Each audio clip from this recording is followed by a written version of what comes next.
Et si la vie n'était pas qu'une histoire de biologie, de cellules et d'espèces? Et si, au fond, c'était une lutte permanente contre le chaos de l'univers? Aujourd'hui, on va explorer ensemble cette perspective fascinante. L'histoire de la vie, mais racontée avec le langage de l'information. Bon, cette phrase peut paraître un peu abstraite, je vous l'accorde, mais derrière ces mots se cache une idée simple et incroyablement puissante. La vie serait comme un îlot d'ordre au milieu d'un immense océan de chaos. C'est le récit d'une bataille cosmique entre deux grandes forces. En fait, ce combat, c'est ce qui définit la vie dans son essence même. C'est une résistance de tous les instants contre une loi fondamentale de l'univers, cette tendance inévitable que tout a de se dégrader, de retourner au désordre. Alors voilà les deux adversaires. D'un côté, on a l'entropie. C'est cette force qui pousse tout vers le désordre, la simplicité, le chaos. Et de l'autre, il y a la vie. Elle fait tout le contraire. Elle agit comme un architecte, elle construit de l'ordre, de la complexité, de l'information. C'est ça, la négantropie, un effort constant pour créer de la structure face à la dissolution. Ok, cette grande bataille, c'est bien beau, mais comment ça se passe en pratique?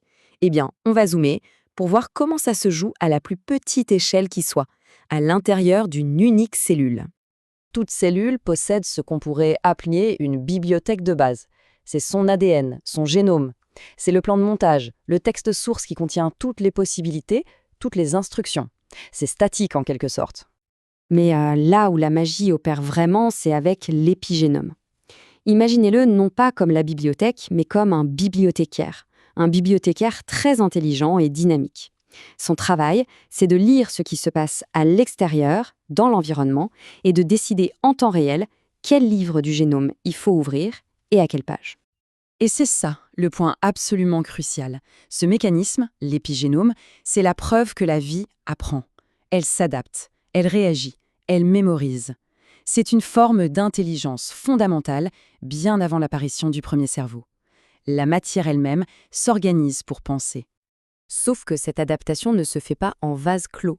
La vie est en interaction constante avec des forces extérieures, et certaines de ces forces sont des moteurs de changement complètement inattendus.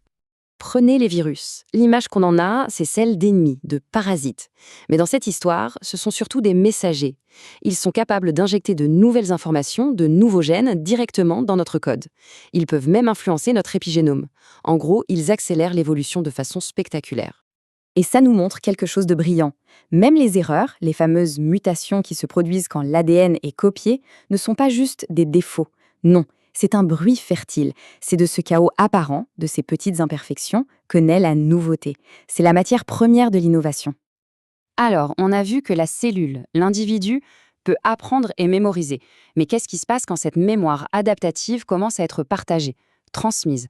On passe à une échelle bien plus grande. L'identité collective. Voyez la différence.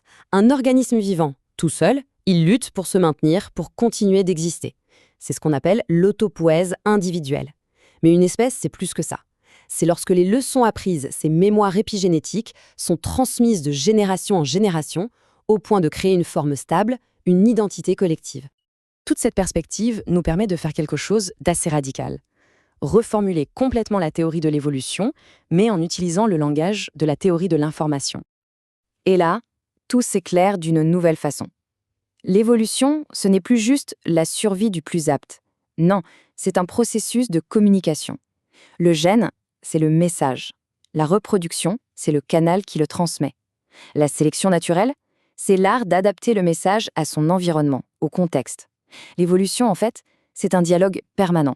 Alors, si on pousse cette logique jusqu'au bout, où est-ce que cette grande histoire de complexité nous emmène?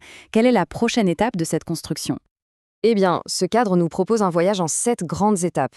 Ça commence avec les toutes premières structures qui apparaissent et qui apprennent à se maintenir, puis elles s'unissent pour devenir plus complexes, s'organisent en organismes, se diversifient en espèces, jusqu'à s'équilibrer en écosystèmes qui agissent presque comme une seule intelligence planétaire. Et la dernière étape de cette ascension, c'est quand la vie devient consciente d'elle-même, quand elle est capable de lire son propre code, de se comprendre. Et ça, c'est nous. Ce qui nous laisse avec une question assez vertigineuse. Si nous sommes le moyen que l'univers a trouvé pour prendre conscience de lui-même, alors quelle est la suite?